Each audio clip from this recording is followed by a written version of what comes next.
Okay, so what do you find yourself doing for fun nowadays? Playing basketball or video games. Like you play physical basketball? I play physical basketball on Tuesdays, Saturdays, and Sundays. And then when I'm really bored, I go home and play my son a game of Madden, or the new boxing game that came out on PlayStation. I'm still a kid at heart, so. Playing the games. A lot of people. In my generation, people are already cutting off the game.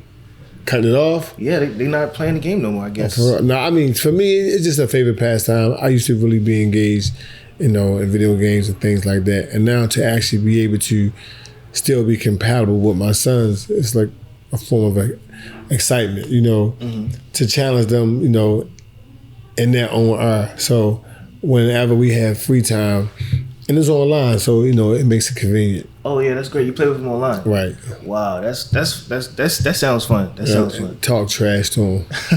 Yeah, no, my fault. I have to teach him how to use his phone to this day. So I ain't that nostalgic. I'm old, but I ain't that old. Mm-hmm. Before we get into too deep, because a lot of this, I have a young business audience, and they looking to do whatever they want to do. Right. I don't know what they want to do. But I feel like you would be the perfect person to inspire them, No, man, I appreciate it, man. Again, congratulations on your podcast. It's a pleasure to sit down in front of, generational curse breakers, you know what I'm saying? Because oftentimes when you talking about anything, it's negative in our community. Mm-hmm. And when someone such as yourself talk about business and social endeavors, it's a compliment, Exactly. And a lot of people don't really get the opportunity to do that. So congratulations. Thank you. I'm not going to start this interview by asking you where you from and where you went to school, because I already watched those videos. Right. I'm personally a big fan. I would like to start on a different note from how I started, how I found out about you myself. Okay. You gave me my first show when you did like a summer, the TheStokeyProject, and I performed at one of the. Oh, you was? Yes, sir. You was a rapper? Yes, sir. I never knew that. Yeah. I never knew that's where you knew me from. Yeah, that's why I first introduced for you. Oh, okay. And then after that, I just was like, I need to know what this man is doing every day. Right, I appreciate you. No, we used to do it all the time. I thought that was an opportunity to create platforms for a lot of up-and-coming artists in Baltimore, because it wasn't prevalent, in our community, where people could go exercise their talent for free and get in front of an audience that wanted to support them. So I used my relationships and resources with Shoe City, and we would use their storefronts and do, showcases, throughout the entire city. So anybody who was trying to be an artist could come participate and perform. So, I kind of miss that. So oftentimes, people don't necessarily miss something until it's gone, but I definitely miss those showcases. Yeah, I definitely was there. I definitely was there pretty much all of them. Oh, okay. That's good, man. What do you find inspires you now today? If it's not my children, I'm inspired by young guys such as yourself, because one day, hopefully not no time soon, but we're gonna have to pass the torch of life over to the younger generation. And our elder lady said something the other day when she seen some juvenile delinquents acting crazy. She said, "I don't want to turn my life over to them," because she don't think they're gonna do a good job, of moving it forward.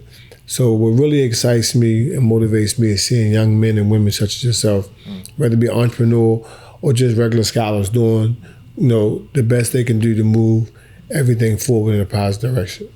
Okay. Well, the first question I'm going to ask for my audience is, a lot of me, I'm just speaking for myself specifically, so a lot of us, get stuck in the whole, high school, college, stay in school and go to get a job. Right. And it's kind of, it's good for some people, but for some people that wants to inspire to be entrepreneurs, once you realize you want to be an entrepreneur, a lot of times you're already at the job. You already been 3, 4, 5 years in. Talk about making that transition from having a job to being an entrepreneur. Sometimes it's a forced positive. What I mean by that is sometimes you're forced to work for yourself because people won't give you a chance or a second chance, to work with or for them. And for me, I was always interested in, being like a lawyer. I love the legal platforms that surface in our community are not as relevant as, it is in other communities, where though you might see a white lawyer, but you don't really see too many black lawyers, We have a lot of them, but not as common as I thought it should be a long time ago when I was coming up. So I wanted to be a lawyer or athlete. But then I realized, that my passion was complement my purpose of giving back to my community, helping people, and doing things I enjoy, like whether it be music, or hospitality, whatever it may be. But I always wanted to work for myself because I knew it was going to come a point in time, but I didn't want to get up, if I had to, I understand. All right. I know we kind of started this interview. We probably already in too deep. So let me do a reset and give an intro to the people watching this. Hello. I'm sorry. I'm just so excited for this interview. I'm just already had my questions fired up. I had to get a couple of them off. But welcome back to another episode, another great interview. I'm sitting here with another great person that I'm inspired by. You already know him. So we have Stokey the Project. Appreciate you, man. Thank you, man. We're not shooting at the regular office, as you can tell. We're at the one and only, the deli. It smelled great coming in here. I mean, them wings, I was trying not to eat one before I started. My fingers would have been dirty. You're welcome, man. Talk about that. Talk about opening up the deli. I remember when you first opened it up. My best friend, Tony, she used to work here. And I remember one day coming to see her, before I actually bought the building. And she just was frustrated, and fatigued, And I said, what's wrong? And she's like, I'm just tired here. So I had an idea for her that if, in fact, I was able to buy the place, then she could work with me and change some things around, and create a better situation for herself. And that's how I got started. So I was blessed, by the guy, the former owner, to purchase the building, the business, And I revamped it, and made some revisions, and cosmetic-wise, and changed the building around, and kept the name a little bit. But instead of being, Clifton Deli, we called it the Deli. Got a great group of people that work with me, to help bring the vision to fruition.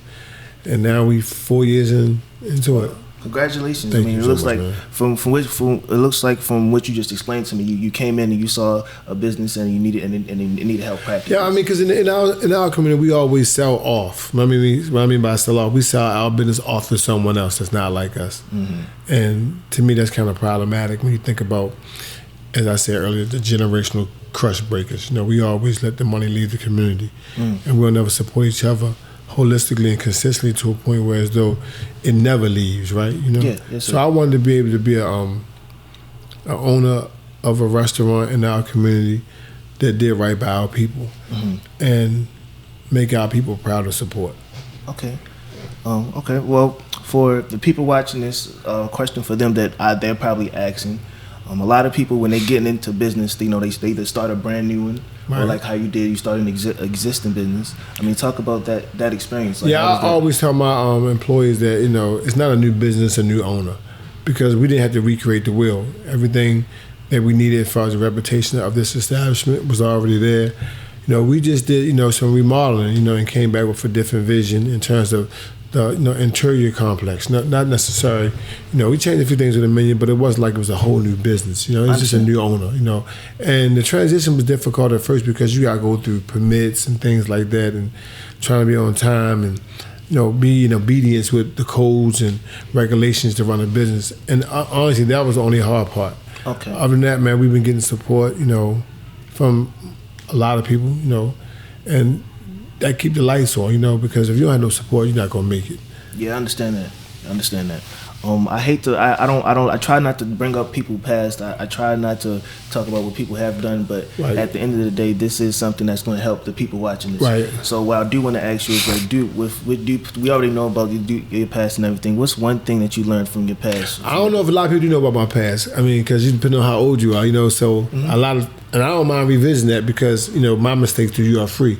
If you don't talk about it, then it's like you're running from it. I'm not ashamed of the mistakes I made. I grew up in a time where the community I lived in, some things was inescapable, and when you're trying to grow up fast and your mother is on drugs, your father not there, you probably will fall off and make some poor decisions. And I was one of those kids who faced a lot of those circumstances, to a point where as though I became so habitual with my behavior and good at it at the same time. So I sold drugs at a young age, and then, it became a way of life, and then after being addicted to selling drugs, because I never used drugs, I ended up going to prison for 12 years. And while I was in prison, I changed my thinking, and I realized, you know what, I can be more than what I was before I went in prison, you know. And I didn't want to leave my kids again, you know. And also I could think. So I went to college before I went to prison. I went to college in prison. I came home and said, you know what, I'm going to change my thinking. And, you know, that's going to change the outcome of my life, you know. What type of degrees did you get? Wow. Well, I didn't really finish my degree. I studied psychology, you know. Before I went to prison, it was business management, real estate, and things like that. But I was very interested in psychology because I wanted to know why people think, how people think, and why they do some of the things they do. So that's a very, very, you know, big passion of mine, studying psychology, you know. So I studied psychology, you know, and before I could finish, I came home. And I just used my God-given talents, my relationships, you know, to create opportunities for myself. You know, I was determined not to go back down that road that led me to going to prison, you know. I didn't want to leave my, you know, kids again. I didn't want to let my community down. So I just perfected my role in society, became a good model citizen, you know, and I started working for a company called Shoe City, where I got my marketing opportunities. I was working for a group home called Sarah's House, where I got, you know, my management skills up to par. But I just was determined, man, to do right. You know what I'm saying? With that opportunity, you know, a lot of things came to fruition. Okay, understand. All right. So now the next question I want to ask, that 12 years, like you said, you don't want to be taken away from your kids. Right. People that's watching this that don't even probably see it from that perspective, talk about the negative effects that had on. Yeah, well, because, you know, in our community, you always got single family household, single parent households, you know, and unfortunately, I, you know, put my kids through the same thing I went through, you know, although it was different. It's a different reason, but the circumstances were the same. When you leave a kid out here, especially a black male or a teenager, to raise themselves, they tend to make mistakes, you know. But I'm so blessed that my kids, all of them graduated from high school. They're good people. You know, I lost a lot of time from them, but I was able to catch all of them at the time that was right, if that makes sense. That's you know what I'm saying? That's great. And they my best friends, all of them. You know, I love them to death. You know, and without them, I probably couldn't be the man I am today, because I realized that my kid was going to be there when nobody else was, and that was true. My kids stuck by me the whole entire time, even when they didn't know what sticking by me was. You know, so I don't want to never put them through that again, because they need me just as well as I need them. And at this point in my life, to go back to prison for doing something that's, you know, I can't imagine, don't even make sense, you know, to even think about what that could feel like or be like. So I don't even think that way no more, you know. I understand. That's great. The next subject I want to talk about you running for the political office. Oh, for mayor. Oh, okay. Okay, go ahead. I'm sorry. I mean, we don't have to. I just want to tell you what happened. I thought you were asking me what happened. Yeah, I wanted to know about it. Yeah. Oh, yeah. No. So what happened was, you know, I have a son, man, who he was 6 years old. He was at Roland Park, and my son was bad. I'm talking about my son Carson. He was bad. Carson always got in trouble. So one day I decided to go check on him, you know. And I checked on him. He was in this dark classroom while everybody else was outside playing on the playground. And I asked him, what did he do to be on timeout? And he said something about interrupting the class or disrupting the class, doing something like that. And at that time, I was in the music real heavy. I was managing a young man. I thought about moving to L.A. to further his career. So I told my son, I said, you know, man, I'm moving to L.A. Now, and you're not going to go with us if you keep getting in trouble. And he was like, well, why you want to go to L.A. anyway, Dad? I said, well, no, I want to go there to work, you know, and create opportunities for us, you know, in a better life. He's like, but you don't want to come to Baltimore no more? You don't live in Baltimore no more? I like, no. He said, Dad, is it because of the murders? And he was 6. And at that time, we had 300 consecutive murders for like 5 years in a row. Okay.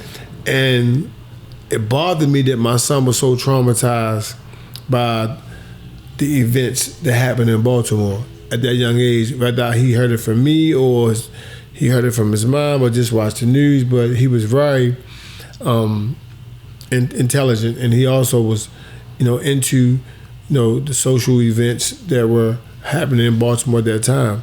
So I said, what can I do in my individual, my official capacity to change the narrative, to give people hope that they don't got to leave, they can stay and make the best life possible here. So I called a few friends of mine, you know, and I asked them what did they think about me running for mayor. You know, the Jay-Z's and the Emory Jones. They're like, well, you know what? We don't want you to run for mayor. You're going to be controlled. But if you run, we're going to support you. So it never was about winning. It was about showing people what change looked like. And I knew my story from which I came was a testament that it's possible. Because my mom used drugs, my father wasn't in my life, I went to prison.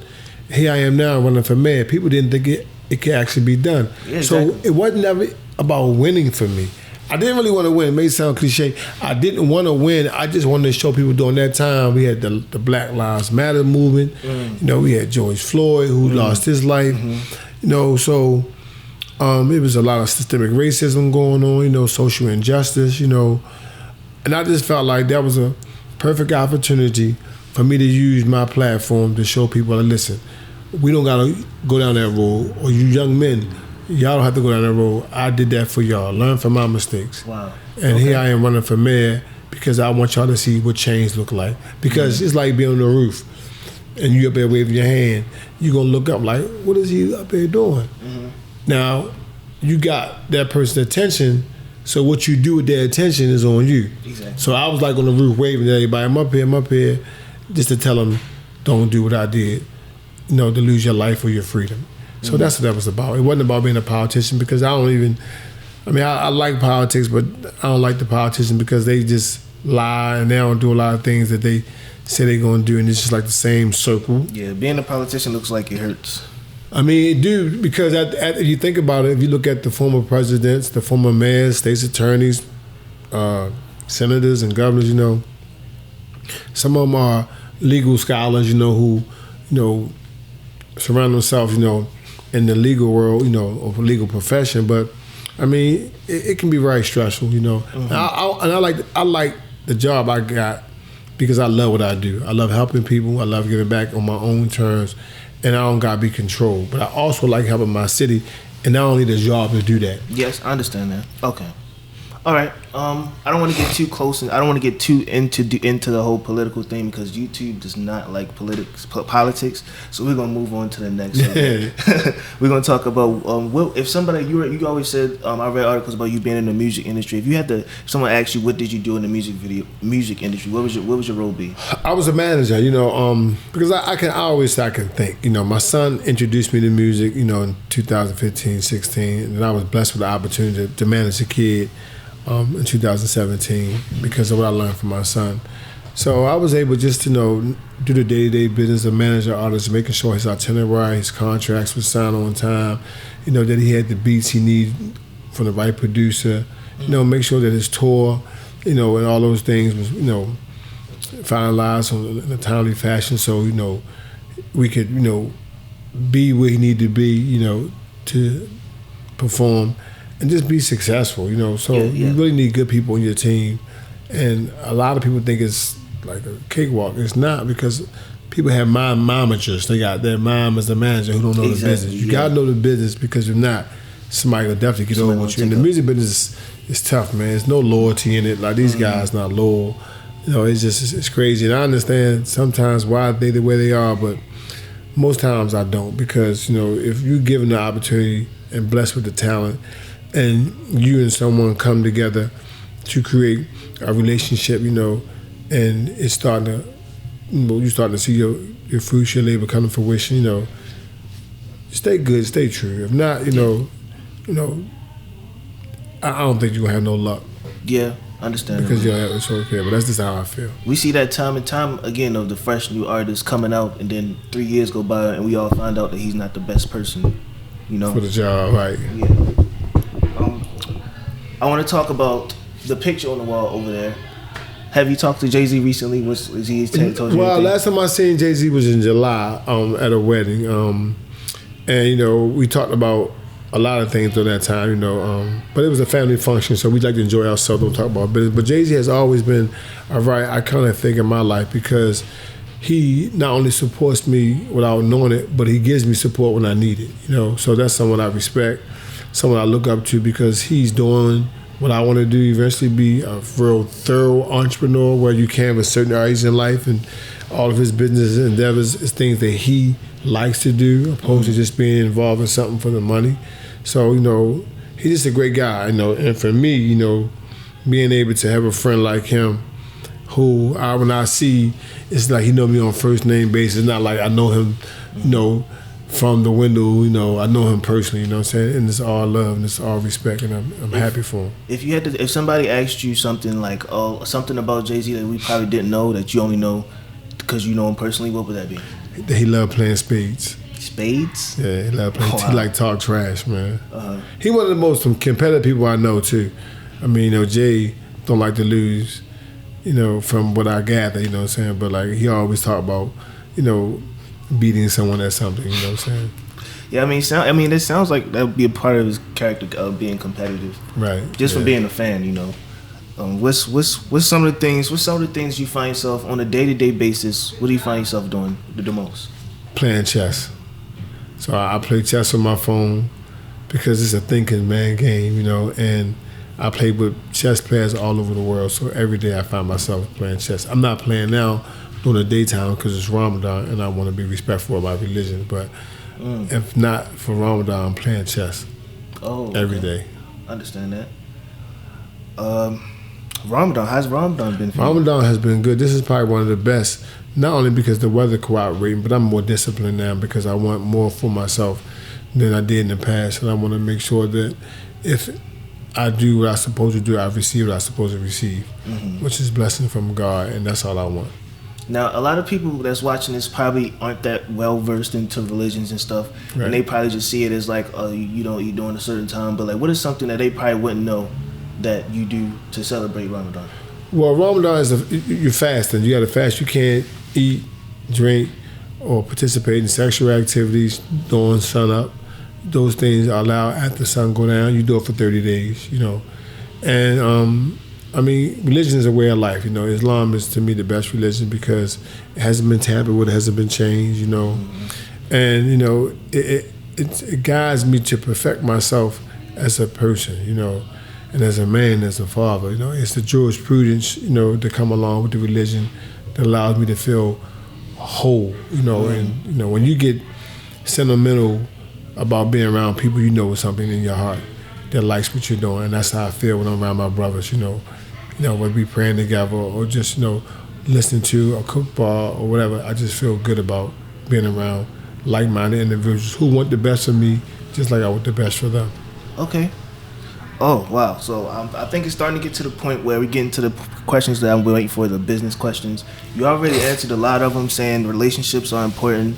You already, I want to more so talk about that first. Because a lot of people just think like, I just need money for studio time, or I just need money for this, I need money for that, but they don't know how valuable just knowing someone is.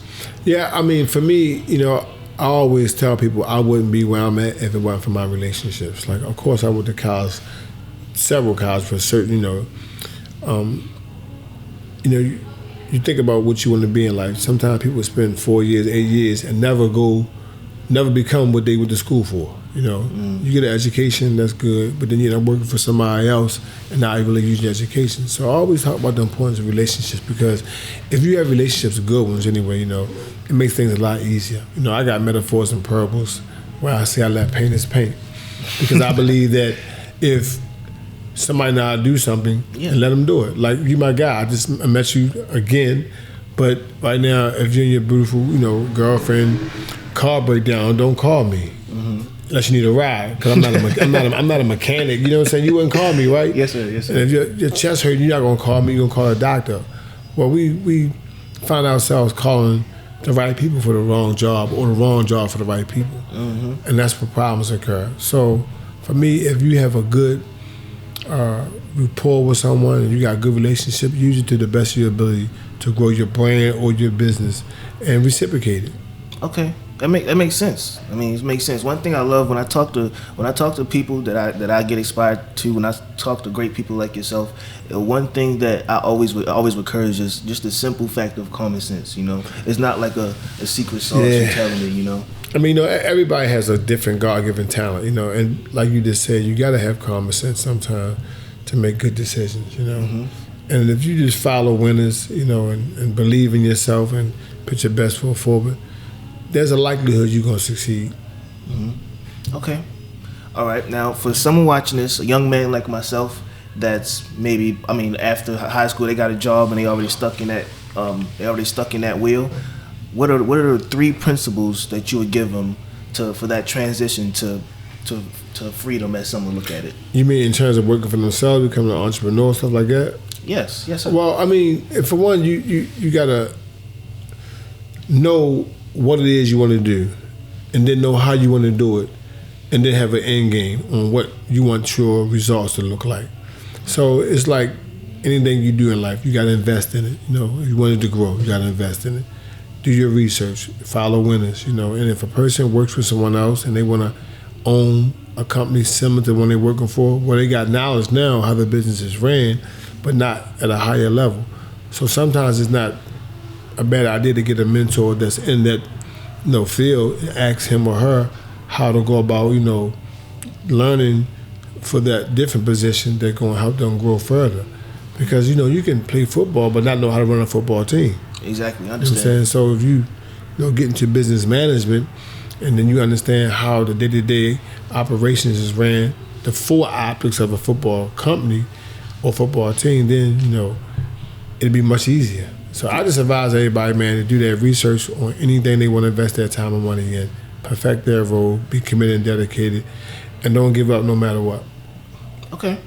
Well, that's well more than what you needed. So that's well more than what you need. So if you can't do anything from that, then you might be the problem. Because that is a lot of people. But a lot of times we don't have the right resources. If you need the right resources, find the right resources, and hopefully someone can help you. Mm-hmm. Gain entry into the field that you're seeking. And if we do that, it'd be a lot of opportunities for a lot of people, because the more resources, the more opportunities. And I think a lot of times Baltimore doesn't really prevail in regards to ownership or entrepreneurship because we don't support each other. Exactly. So hopefully that trend will stop with your generation. Hopefully it is. I mean, the people I've talked to anybody from the top of the spectrum, looks like to the bottom of the spectrum. And me personally, I don't know why. I don't know. Talking to them, I don't know why we're so divided and why we're so against each other. I mean, it's hopelessness. A lot of people are hopeless, and they oversaturate the room with that undesired energy, because if they're not making it, then why should you? That's just the mentality. You can change that thinking pattern. But crabs in a bucket. But people say that, and I'm glad you said it first. Mm-hmm. But do you actually know what that means? Because people already say it, and it's perpetuated through generation after generation. I mean, I assume that it but means, I don't really think everybody actually know why it is. And when they say that, I think it's misused. I'm going to tell you why. But first, tell me what you mean by crabs in the bucket. Okay, I think crabs in the bucket means you trying to crawl up out the bucket, and you crawling up there, and then somebody from the pile down there is pulling you back down because they're like grabbing onto you and stuff. But why do you think they do that? The actual crabs in the bucket. To escape out the bucket? That's the objective. But why you said you think they trying to pull somebody else down? Because they see somebody making it, and then they be like, I'm going to come with you, I guess. Oh, similar, but no. Ironically, think about this. Mm-hmm. Crabs in the bucket. First of all, why are they in the bucket? To get cooked. Say it again? To get cooked. Okay, right. Yeah, sir. In that bucket is 9 million degrees. Mm-hmm. They're all trying to get out to survive. Mm. So they're not pulling you down so you can stay. They're trying to escape at the same time. Mm. So when you're doing something simultaneously, it looks as though they're pulling them down to hold them back. No, the way they are created with claws, they climbing up to get out, and the other one might come back down in the process of them trying to get out. But their intentions is not to keep you down. Their intention is to escape and survive. So, people use that in a way where it makes it look like the crabs in the bucket trying to hold you back. No, I don't think they're trying to hold them back. The bucket is 9 million degrees. Everybody's trying to get out. So right now, this house building on fire. You ain't gonna. You of course you want everybody to get out, but you got to save yourself first. Yes, sir. Mm-hmm. So sometimes you try to go through that window, everybody go through the window at the same time. You're not pushing nobody back. Now, if you intentionally say, that's different, but that's not what's happening. I understand. Yeah, I understand. That brings that analogy to a whole new perspective. I never thought about it like that. Yeah, it's 90 million degrees. They just trying to get out. Mm. Wow. Where you've been a part of the community. You've been impacting communities. You've been talking to millions of kids. Right. What are some commonalities you see of fixable problems? Well, I think creating hope and opportunity is where you start. Like, you got to look at socioeconomics and see if the education system, the job market, is that increasing in our community where we start to see change. And if you don't see change, then you can understand why some of these kids are trying to survive on these corners. Because, they're not going to sit back and wait for someone to give them something. That's not what this generation is about. When they take it by choice, of course, they're going to try to take it. And I'm just hopeful that when I see young men like yourself, who's positive, who looking forward to a bright future, will not only invest in his, but contaminate that space in a positive way where multiple people start doing the same thing. And then you create this formula, whereas though now, that's what everybody doing. It becomes a new trend. Because if you create hope and opportunity for anything or anyone, you're going to start seeing a lot more success. Mm-hmm. A lot more success in the city of Baltimore. Exactly. Okay. All right. I want to ask a music question now. Mm-hmm. Since you're well versed in the music industry, what do you think of the Baltimore music trend right today? How do you think of it? I think it's a copycat trend for the most part, because a few artists in Baltimore who have had these platforms and they may have been premium, they adopt this culture which the next artist comes up and try to emulate, right? Mm. And I think that's the problem, because we got so many different talents in Baltimore.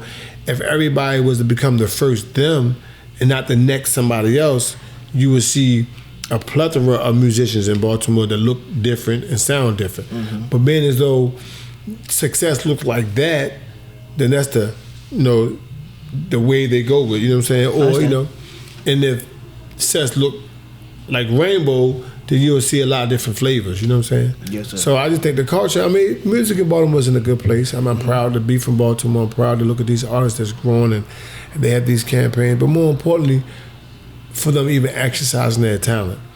We didn't really have a lot of musicians growing up in my community, I can understand that. But now rap has been the foundation of expression, and these young men and women are able to do it without having to create hardship for themselves, or need a manager or a producer or a director, Then you get yourself a microphone, your cell phone, and a beat, you're on. Today nowadays you can do it off. Technology, man, it's crazy, the headphones.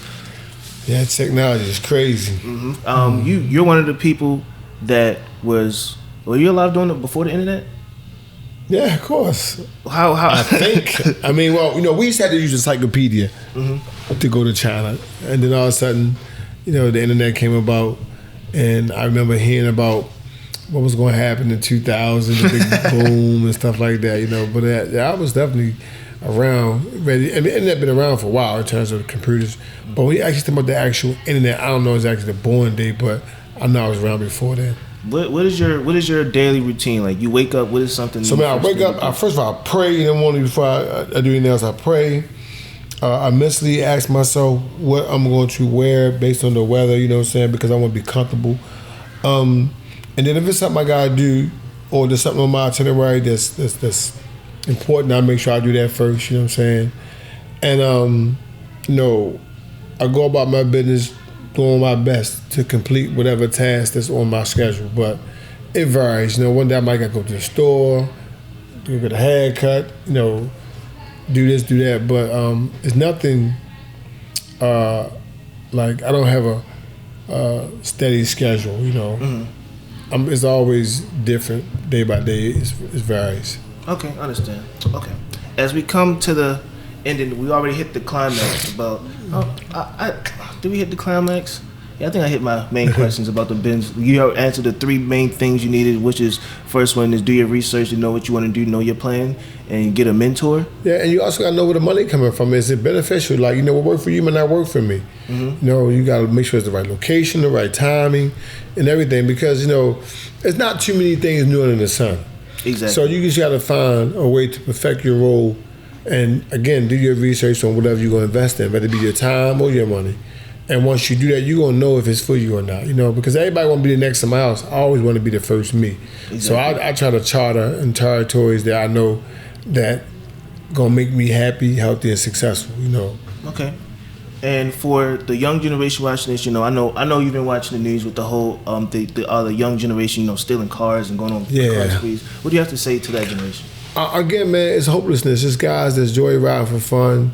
They're not really engaged in a lot of aftercare, whether it be community initiatives or just working or doing something positive, and they're using their time to create havoc. And it's unfortunate because people need their cars for transportation to get back to work or go visit someone in the hospital, take their kids to school, and they work hard. You got people work a lot of blue collar people who get their cars, and now the insurance company raising premiums because of the risk of your car getting stolen in a certain demographic, a certain area. They just raised mine, just mine. You know what I'm saying? And it's like, unfortunate. I mean, so for me, it's like, man, I just wish and hopefully pray that I can create opportunities to give them something else to do, with my resources and my relationships, and create community hubs in throughout Baltimore City, so we can focus on investing more into them and talk to them instead of talking about them, and give them some hope. So you'll say you're still working on the community incubators?